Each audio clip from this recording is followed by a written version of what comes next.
Hello and welcome friends, post 9 में आपका स्वागत है। एसआरएच की टीम जो है वो फाइनल में पहुंच गई है। कमाल का प्रदर्शन एसआरएच की तरफ से रहा, कमाल की स्पिरिट जो है एसआरएच ने दिखाई और बहुत बड़ा श्रेय जो है ना उनके कैप्टन पैट कमिंस को जाता है, जो पर्दे के पीछे रहकर काम करते हैं मगर कमाल का काम करते हैं। उनके जो डिसीजंस होते हैं वो बहुत अच्छे होते हैं। अक्सर वो ये बोलते हैं कि मैं पिच को पढ़ नहीं पाता, मगर वो खिलाड़ियों को, उनके दिमाग को अच्छे से पढ़ लेते हैं, उनमें कॉन्फिडेंस जगा लेते हैं, उनसे बेस्ट निकालना जानते हैं। उनका अपना एक तरीका है, उसी पर चर्चा करते हैं। दीपेश मेरे साथ मौजूद हैं। दीपेश, पैट कमिंस एक ऐसे कैप्टन जिन्होंने टेस्ट फॉर्मेट में वर्ल्ड WTC जीता, उसके बाद ODI फॉर्मेट में वर्ल्ड कप जीता, अब T20 फॉर्मेट में वो जो दुनिया की सबसे बड़ी लीग है उसके अंदर फाइनल में पहुंच गए, वहां खिताब जिताना चाहते हैं अपनी टीम को, बहुत अच्छे से रिसोर्सेज को मैनेज करते हैं। बहुत बड़ा श्रेय एसआरएच जीते ना जीते फाइनल मुकाबला, मगर यहां पर पैट कमिंस को जाएगा। एक विदेशी आता है, यहां पर कैप्टेंसी करता है, किस तरीके से लोकल नोन हाउ को उसको ज्यादा पता नहीं है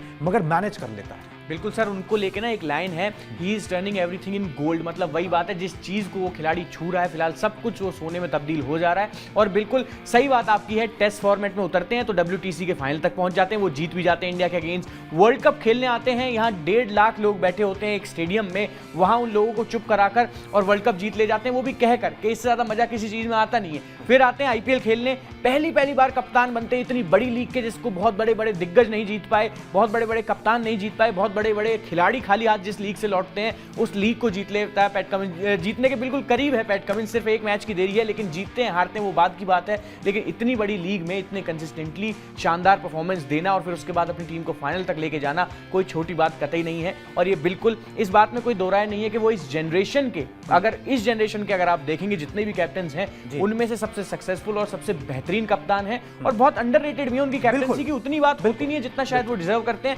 लेकिन इसके बावजूद भी पैट कमिंस को भुलाया नहीं जा सकता। सनराइजर्स हैदराबाद की टीम लगभग पिछले सीजन भी सेम थी, लेकिन 10वें नंबर पे उन्होंने खत्म किया था। लेकिन अगर आप इस सीजन देखेंगे तो टीम का प्रदर्शन बिल्कुल अलग है और टीम दूसरे नंबर पर लीग टेबल में खत्म करती है और अब एक फाइनल खेलने के लिए परसों तैयार भी है। बिल्कुल जी, और जब 20 करोड़ रुपए, मेरे को याद है लगभग अगर मैं ठीक हूँ 20 करोड़ रुपए लगभग जो है उनको जो है इस एसआरएच ने दिए थे और लोग बोल रहे थे बहुत महंगा कप्तान जो है वो हायर कर लिया, एक तरीके से एक टेस्ट कैप्टन जो है आपने T20 फॉर्मेट के लिए हायर कर लिया, मगर उन्होंने वो सारी चीजें जो है वो गलत साबित करके यहाँ पर दिखाया। अगर क्वालिफायर मुकाबले की बात करें तो क्वालिफायर मुकाबले में दीपेश यहाँ पर उन्होंने एक स्ट्रैटेजी अपनाई कि भाई राइट हैंड बैट्समैन थे राजस्थान के, उनके खिलाफ अपने लेफ्ट आर्म पेसर्स को, लेफ्ट आर्म ऑर्थोडॉक्स स्पिनर्स को वो इस्तेमाल किया।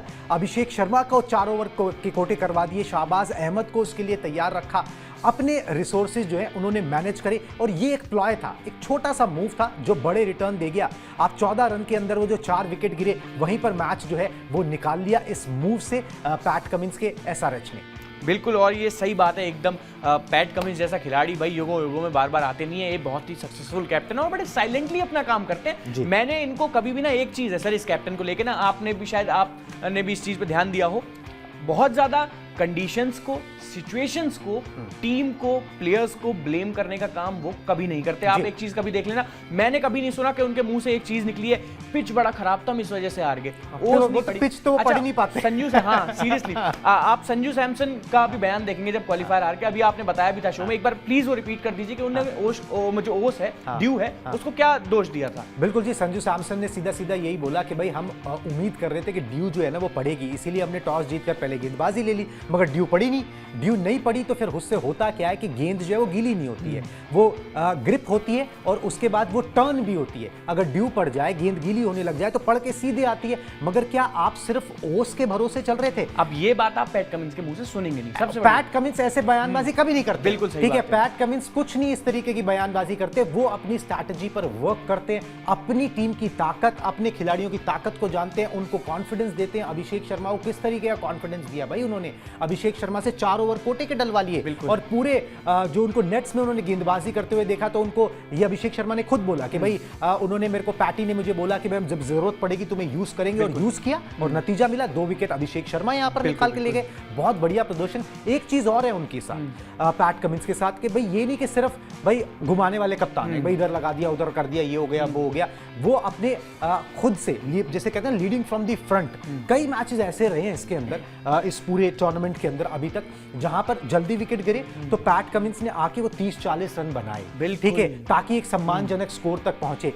बल्ले से योगदान देना, 17 विकेट गेंद से हैं, जबकि उतने लीथल नजर नहीं आते हैं, ठीक है, और इकोनॉमी ठीक ठाक है। तो ये छोटे छोटी चीजें करते रहना अपनी टीम के लिए, और ये भी एक बड़ी बात है कि भाई आपका जो लीडर है ना वो रिस्पेक्ट अर्न करता है। बिल्कुल, वो पैट कमिंस ने मेहनत से अर्न और आप उनमें एक और चीज अलग देखोगे, उनमें वो ऑस्ट्रेलियंस वाला एटीट्यूड नहीं है। अगर आप देखेंगे बहुत एग्रेसिव है ना, वो सब भी नहीं है। मैदान पे किसी को स्लेज कर रहे हैं, वो बात नहीं है। अब एक और बड़ा इंटरेस्टिंग बात अभी आपने कही कि अपने रिसोर्सेज को यूज करना बड़े अच्छे से जानते हैं। एक स्पिन ट्रैक था चेन्नई का, जितना मेरे को मालूम है, वहां फास्ट बॉलर सारे लेके उतर गए। हम लगातार बात कर रहे थे कि इनकी टीम में स्पिनर्स कहां हैं, ये तो हमने बात करी। अब दूसरी साइड अगर आप देखोगे राजस्थान रॉयल्स की टीम में युजवेंद्र चहल है, रविचंद्रन अश्विन है, लेकिन यही होता है सर, अभिषेक शर्मा को क्वालिफाइड 2 में डायरेक्टली बॉलिंग दे दी, ये जानते हुए कि उनके पास वो एक रिसोर्स है, उसे यूज किया जा सकता है। ऑन दी अदर हैंड अगर आप देखेंगे संजू सैमसन ने पूरे टूर्नामेंट में ना यशस्वी जायसवाल को यूज किया, ना रियान पराग को यूज किया, वो उन्हीं चीजों पे स्टिक करते रहे जो उनके पास हैं। और यही शायद एक ग्रेटेस्ट कैप्टन बनने की ओर जब आप जा रहे होते हैं ना, वो सबसे बड़ी बात वही नजर आती है जब आप अपने सारे रिसोर्सेज को यूज करना जानते हो। 2011 का वर्ल्ड कप था, महेंद्र सिंह धोनी ने जितनी टीमों को झटका दिया अपने मेन बॉलर्स के साथ साथ युवराज सिंह और सुरेश रैना के दम पे दिया। आपने बिल्कुल देखा होगा, जब मेन बॉलर्स फ्लॉप होते थे या नहीं उनको विकेट मिलते थे, कई बार मिडिल ओवर्स में युवराज सिंह आते थे, क्रूशियल विकेट्स दिलाते थे और हम वो टूर्नामेंट उसी तरीके से इस्तेमाल। बिल्कुल। और 23 और 19 वर्ल्ड कप में आप वो चीज नहीं देखोगे, चाहे रोहित शर्मा कैप्टन थे या विराट कोहली कैप्टन थे। तो ये आपको ग्रेटेस्ट बनाने में कहीं ना कहीं हेल्प करता है। आपको मालूम होना चाहिए कि आपका एक एक टीम का प्लेयर क्या क्या अपने साथ रखता है, क्या उसके पास रिसोर्सेज हैं, क्या टैलेंट है, उस बेसिस पे आपको खेलना होता है। और पैट कमिंस बिल्कुल उसी राह पे हैं जिस पे धोनी थे और शायद उनसे बेहतर। और पैट कमिंस बस एक सफलता दूर अब रह गए हैं उस ग्लोरी से जिसके लिए उन्हें फिर हमेशा याद रखा जाएगा। तो चलिए जी, इस चर्चा पर, कप्तान की चर्चा पर जो है अभी बस इतना ही। अब मुझे और दीपेश को दीजिए इजाजत। Tata bye bye.